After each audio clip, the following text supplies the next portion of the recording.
Right now, there's a version of you that has already died. It did not die dramatically. It was quietly entombed beneath the weight of obligations you mistook for identity, beneath a career you tolerated until you forgot you were tolerating it, beneath a relationship dynamic that demanded you amputate parts of your soul in exchange for peace. And every single night, when your executive function finally powers down, that buried self stages a prison break. It appears not as a gentle memory, but as a nightmare, a falling dream with no impact, a chase with no capture, a room with no exit, a scream with no sound. That nightmare is not a glitch in your sleeping brain. It is an emergency flare from the deepest intelligence inside you. If you have been doing everything right, according to every blueprint you were handed, and still feel a low-grade, persistent dread that no achievement dissolves, your unconscious mind is diagnosing a life path error. Today we are not analyzing dreams as mystical curiosities.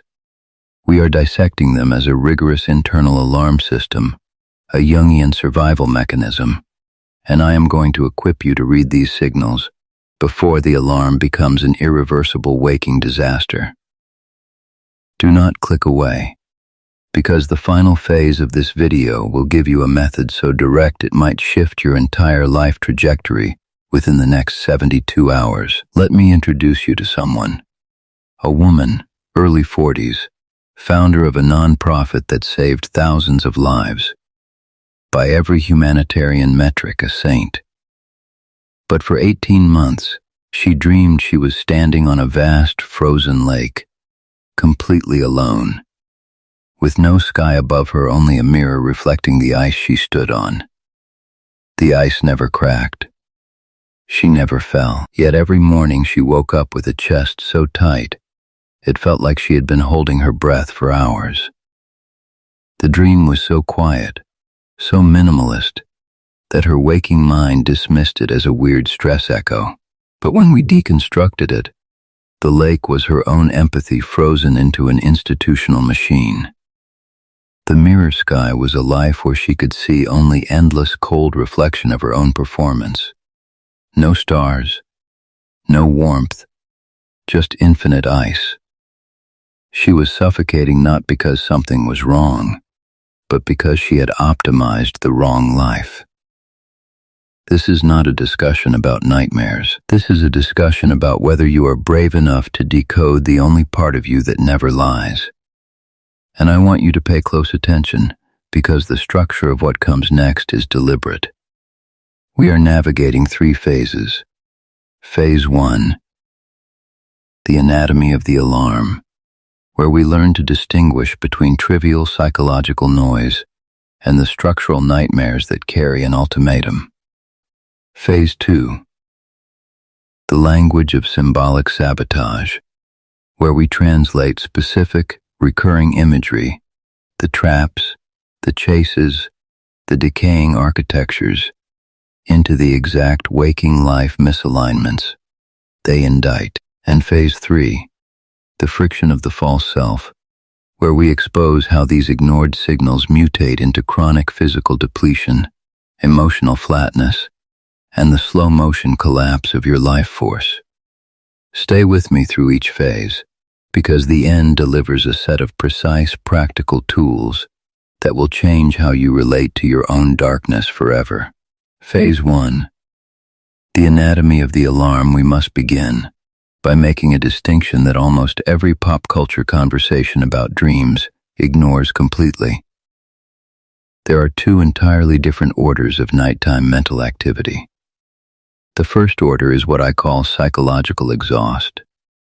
You grind through a day of information overload, social friction, and low-grade anxiety, and your brain needs to vent the residue. So you dream you forgot your passport at the airport, or you walk into a meeting without your slides, or your teeth crumble out of your mouth while you try to smile at a crowd. These dreams are chaotic, flickering, and emotionally shallow. They sting for an hour after you wake up and then vanish. They are the mind's janitorial shift. They are not the subject of this video. The second order is the structural warning dream, and it bears 3 distinct fingerprints that separate it from ordinary noise. The first is precise, architectural repetition. I do not mean a general theme like being unprepared. I mean the exact same collapsed footbridge over the same muddy river, appearing week after week with the same rusted railing and the same color of sky. The unconscious, when it wants to deliver a message, constructs a persistent location. It builds a set. If you keep returning to that set, you are not having a random neural firing. You are being summoned. The second fingerprint is the emotional residue that does not degrade. An ordinary stress dream fades like a morning fog. A structural nightmare embeds. You carry its atmosphere into your 10 a.m. coffee, into your 3 p.m. meeting, into your 7 p.m. attempt to relax. There is a heaviness behind your sternum, a sense of having touched something true and terrible that your daylight self is unequipped to process. This lingering charge is not psychological failure. It is the dream's signature insisting on recognition. The third, and most clinically overlooked, fingerprint is the dream's imperviousness to external remedies. You can upgrade your mattress, dose yourself with melatonin, cut caffeine, practice sleep hygiene with military precision, and the recurring nightmare ignores all of it. It walks through your lifestyle adjustments like they are decorative curtains. Why? Because its cause is not biological. It is existential. You cannot out-supplement a wrong life. This is why so many high-functioning people spiral into exhaustion. They treat an internal mutiny as if it were a vitamin deficiency. Now, let's step into a deeper layer. The unconscious mind, as Jung modeled, functions as a compensatory organ. The psyche is a self-regulating system. When the conscious ego, your executive, decision-making over-identifies with a one-sided attitude, the unconscious generates the opposite to restore equilibrium. If your conscious life becomes a sterile corridor of control and predictability, the unconscious will flood you with dreams of chaos, wilderness, and uncaged animals. If your conscious life becomes a frantic performance of people-pleasing, the unconscious will trap you in dreams where you are voiceless, paralyzed, or invisible. The nightmare is not a punishment. It is a counterweight.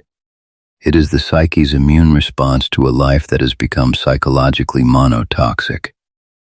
In 2026, we live inside a cultural machine that is uniquely hostile to this compensatory process. We are rewarded for ignoring internal friction. The entire architecture of professional success hustle culture, optimization obsession, the productivity as virtue paradigm, trains us to override the quiet voice that says this feels wrong. That voice gets pathologized as resistance, laziness, imposter syndrome. So we push harder. We buy the course. We fix the morning routine. And the unconscious, seeing its gentle signals dismissed, has no choice but to escalate. Imagine your psyche as a 3-stage communication protocol. Stage 1 is the whisper. It manifests as a fleeting sense of grief when you pass a building where you interviewed for a creative job years ago. A tightening in your throat when you say goodbye to a friend whose life feels braver than yours. A sudden melancholy while watching a documentary about someone who left everything and moved to a remote cabin. Stage 1 is easy to erase. You bury it under a notification, a scroll, a snack. Stage 2 is the emotional disturbance that leaks into waking behavior.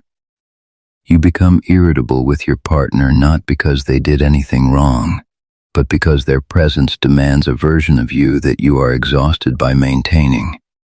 You feel a flat, gray disinterest in projects that used to energize you. You start counting the hours until sleep, not because you are tired, but because sleep is the only state where you are not performing. Stage 2 still gets rationalized. I'm just burned out. I need a vacation. Stage 3 is the structural nightmare. This is the psyche hitting the panic button. It no longer trusts your waking mind to receive the signal, so it hijacks your sleep architecture.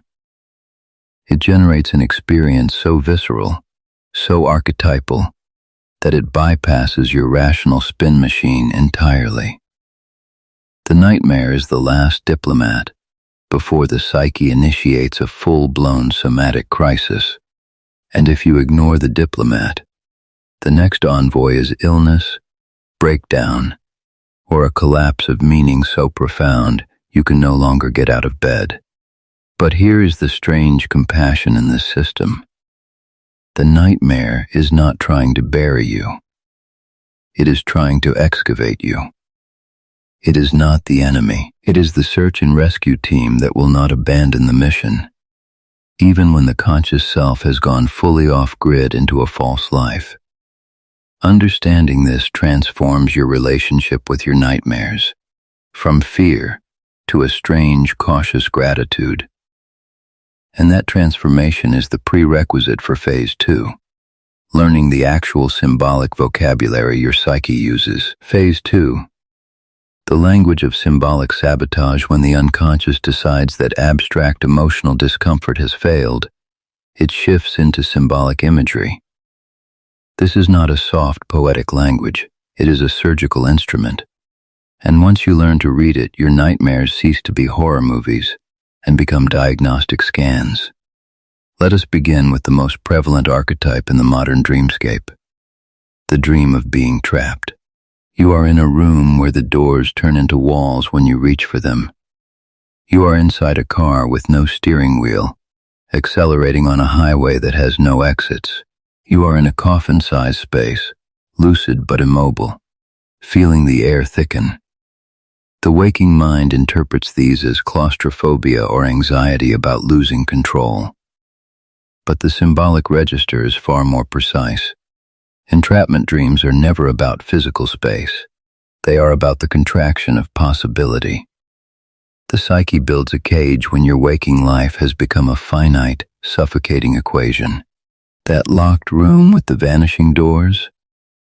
It is the career you cannot leave, because the golden handcuffs have become indistinguishable from your skeleton.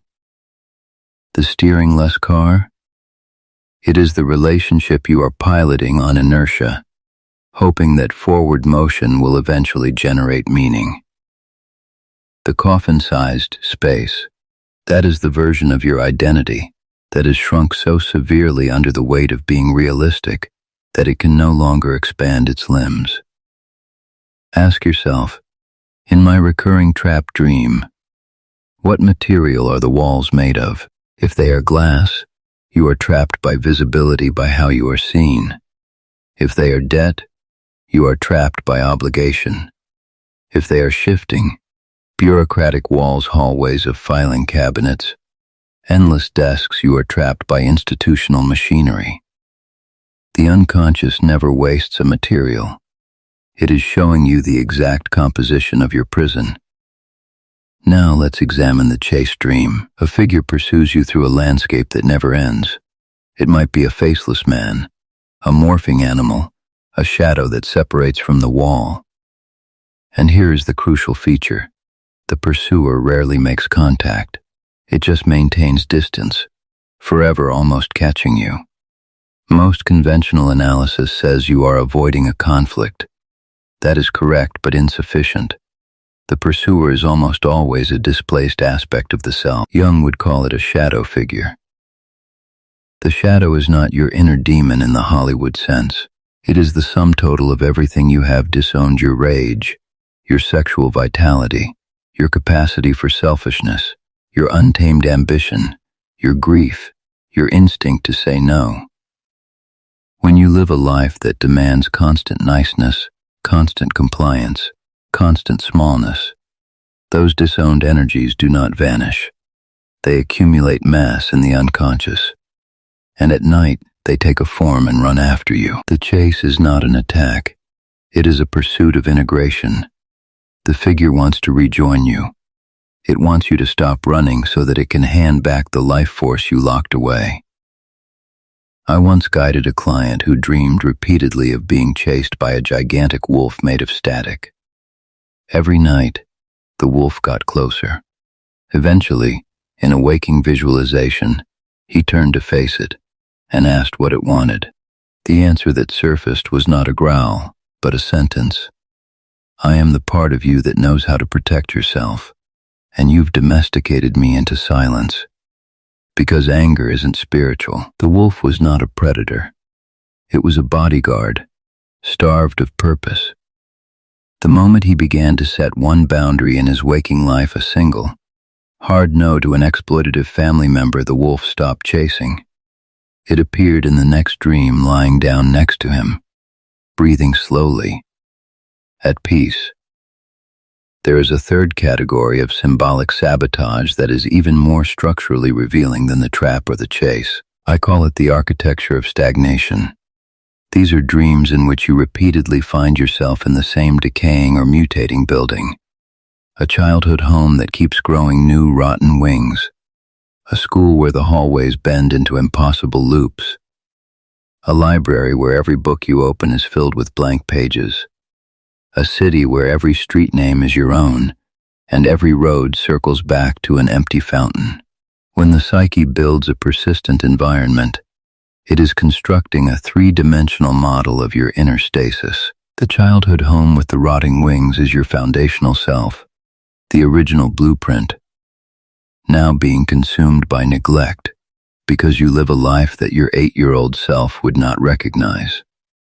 The looping school hallway is a pattern of learning that never graduates, perhaps a cycle of self-improvement that has become a trap rather than a liberation. A perpetual studenthood that avoids real-world risk. The blank books in the infinite library? That is the unlived potential. The stories you were meant to write, or the expressions you were meant to voice, now presenting as a void. The city of your own name with no exit is the totalizing ego structure, the identity you built so tightly that you can no longer find the wild edges of yourself. Why does the psyche use fear as its primary vocabulary? Why not send a beautiful, lucid message of guidance? Because the gentle signals have already been sent and refused. The quiet ennui while sitting in traffic. The dull ache during a family dinner where you suppress your truth.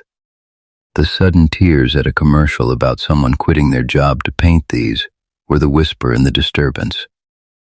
You medicated them, rationalized them, shamed them away. The psyche has a hierarchy of communication, and fear is the final, unignorable volume. It is not cruelty, it is desperation born of loyalty. But what happens when even the symbolic sabotage is ignored? What happens when you become so skilled at sedation that you can have a nightmare, wake up in a sweat, and then 3 hours later schedule a meeting that further deepens the misalignment? The psyche does not surrender. It moves from the symbolic to the somatic. It begins to broadcast through your body, and that is the territory of Phase 3. Phase 3. The friction of the false self. We now cross the threshold from the nighttime cinema into the daylight architecture of your life, because the psyche, when systematically ignored, stops confining its protest to sleep. It begins to erode your physical vitality, your emotional bandwidth, and your relationships. This is the friction of the false self, and it is the most expensive tax you will ever pay. Jung distinguished between the persona, the mask you wear to navigate society, and the self, the organizing transpersonal center of your psyche. The persona is necessary. It is your functional interface with the world. But when the persona is not a flexible tool but a permanent prosthetic, when it colonizes your identity so completely that you forget it is a mask, a war begins. The self will not tolerate total occupation, and the energy required to maintain a persona that contradicts the self is not free. It is drawn from the same reservoir that fuels your immune system, your creativity, and your capacity for joy. I call this energy drain the identity tax. Imagine your authentic self as a subterranean river, strong and clean, flowing toward an ocean of expression. When you build a concrete dam, the persona to redirect that flow into a career, a social performance, or a relational contract that requires you to be fundamentally different than you are, the water does not disappear. It builds up behind the dam, and holding that dam in place requires constant invisible muscle. You must suppress the spontaneous impulse to speak your truth. You must override the body's nauseous clench when you shake hands with someone whose values you despise. You must swallow the creative inspiration because it isn't monetizable.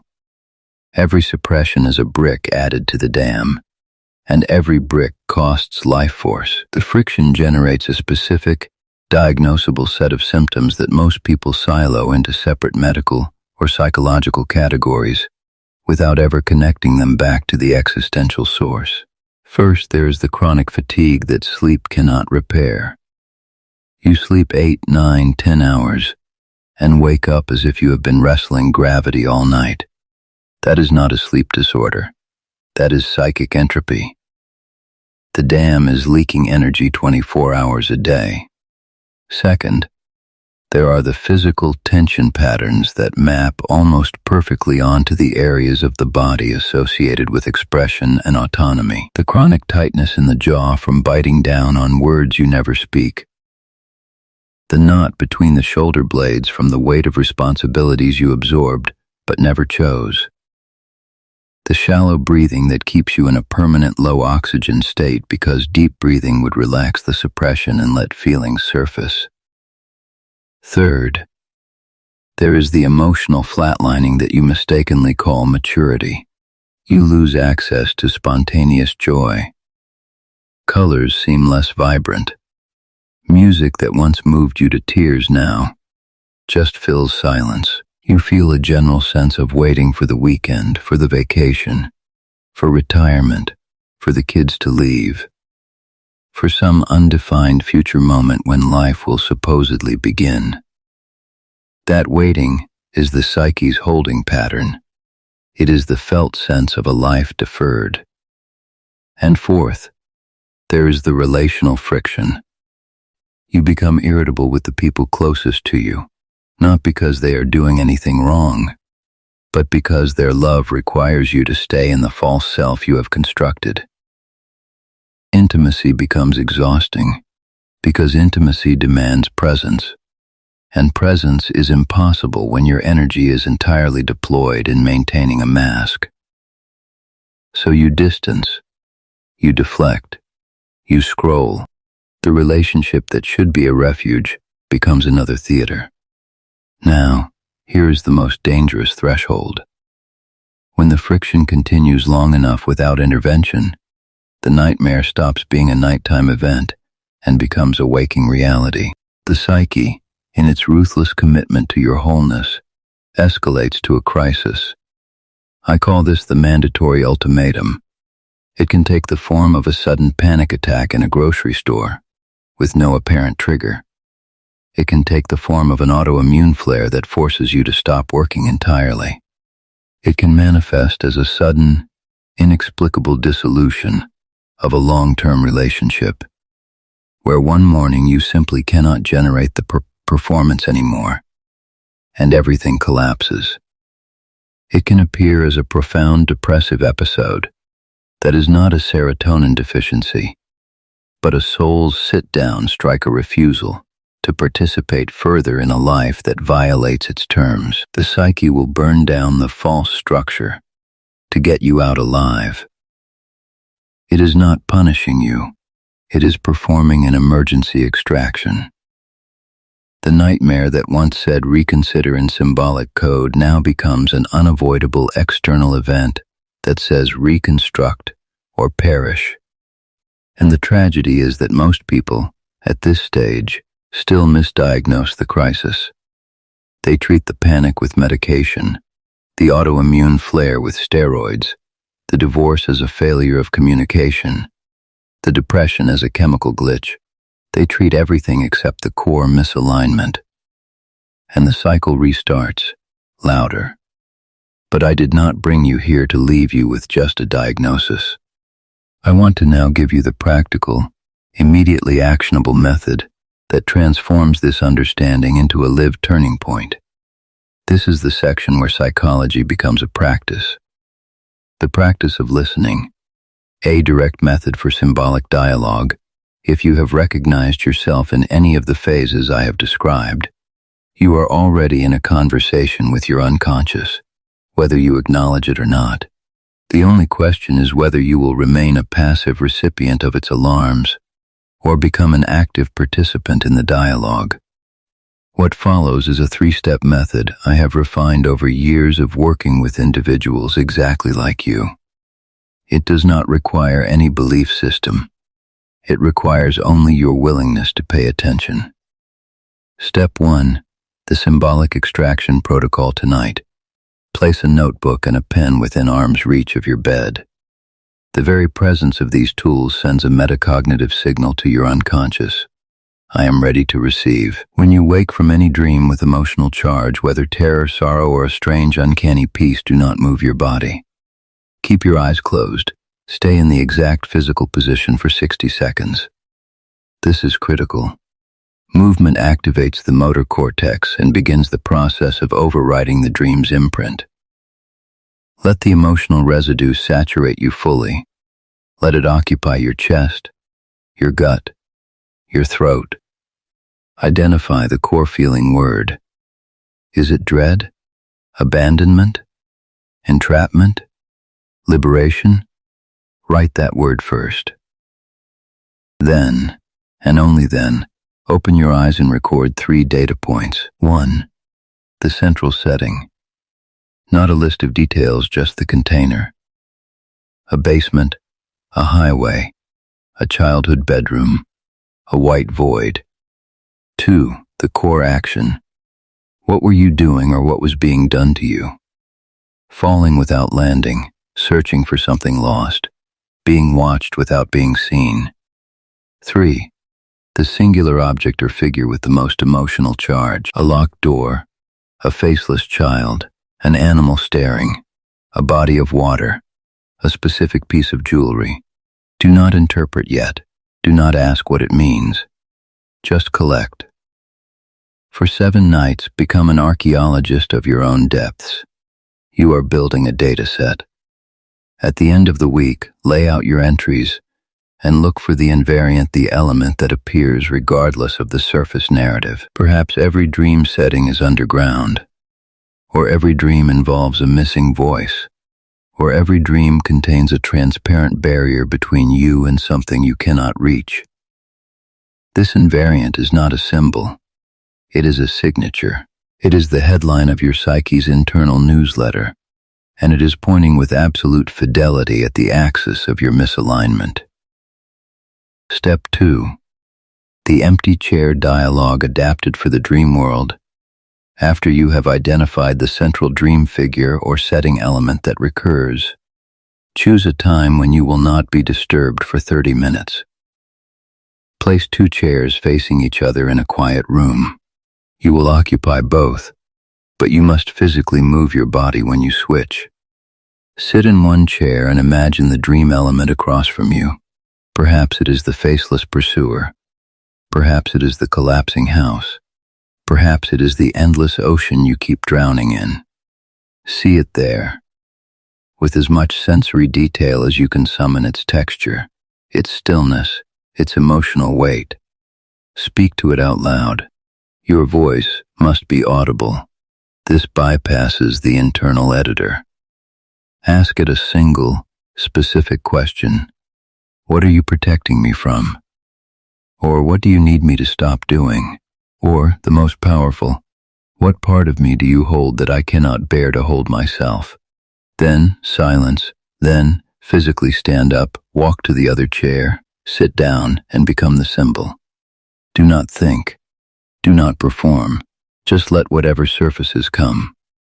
The voice may be raw, angry, sad, quiet. It may say something your ego recoils from.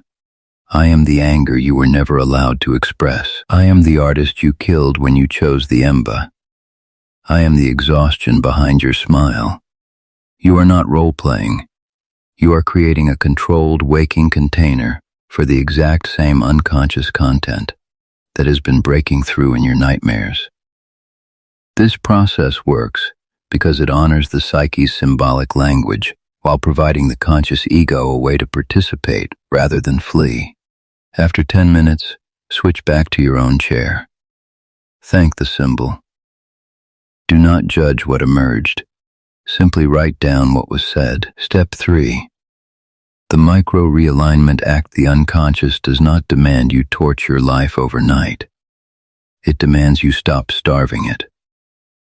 After you have identified the invariant theme and engaged in dialogue, ask yourself, what is one small, irrevocable action I can take today that moves in the direction of the life my dreams are pointing toward? It must be small enough to be immediately doable and significant enough to be irreversible. If your dreams keep removing your voice, say one truthful sentence today that you would normally swallow. Not to a random stranger, to someone whose opinion you fear losing. If your dreams keep showing you buried alive, remove one obligation from your calendar that you took on from guilt. Not desire. Not 10. 1. If your dreams keep showing you frozen landscapes, do one thing that generates heat dance for 5 minutes in your kitchen. Scream into a pillow. Write a letter you will never send. Paint a canvas entirely red. The psyche notices micro-alignment instantly. The nightmares begin to shift not because you solved everything, but because you have signaled your willingness to negotiate. The architecture in your dreams will change. The walls may develop doors. The pursuer may slow its pace. The frozen lake may show a crack of blue water. You are not waiting for the crisis. You are redirecting before the ultimatum. Return to the beginning. I want to bring us back to the woman on the frozen lake, because her story did not end in the nightmare. She did the extraction. She recognized that the mirror sky was her own relentless self-reflection, a life built on monitoring her own goodness, until it became a surveillance state. The lake was her frozen vitality, her compassion institutionalized to the point of sterility. She did the chair dialogue. The lake spoke to her with a voice like cracking glass. I am your heart before you turned it into a foundation. You made me productive, but you never let me feel. And then she made one micro-alignment. She resigned from a board seat she held out of duty, not calling. She allowed herself one afternoon a week with no agenda, near water, doing nothing measurable. Within 8 weeks, the lake dreams transformed. The ice became water. The mirror sky became an actual sky, with stars, and the final dream in that sequence, she was swimming, not drowning, swimming under a vast open night, fully alive and fully unobserved. Her psyche had received the message. She was coming home. Perhaps as you sit here, a specific dream is surfacing in the back of your mind. Something you have been dismissing as a random firing of neurons. A room you keep returning to. A figure that waits at the end of a hallway. A fall that never ends. I am asking you, not as a motivational speaker, but as someone who has witnessed the architecture of the unconscious enough times to be certain of one thing. That dream is not your enemy. It is the most honest, most loving, most brutally clear guide you will ever encounter. It will not flatter you. It will not care about your comfort. but it will lead you back to the life you were actually meant to live, if you have the nerve to listen. If this perspective landed somewhere deep, if something unlocked or shifted or simply exhaled, let me know in the comments by writing "I'm listening." Not for the algorithm, though it helps, but because the act of declaring it writes a new line of code in your own psyche. Subscribe if you want to continue this exploration into the mind's hidden architecture. And until next time, may your dreams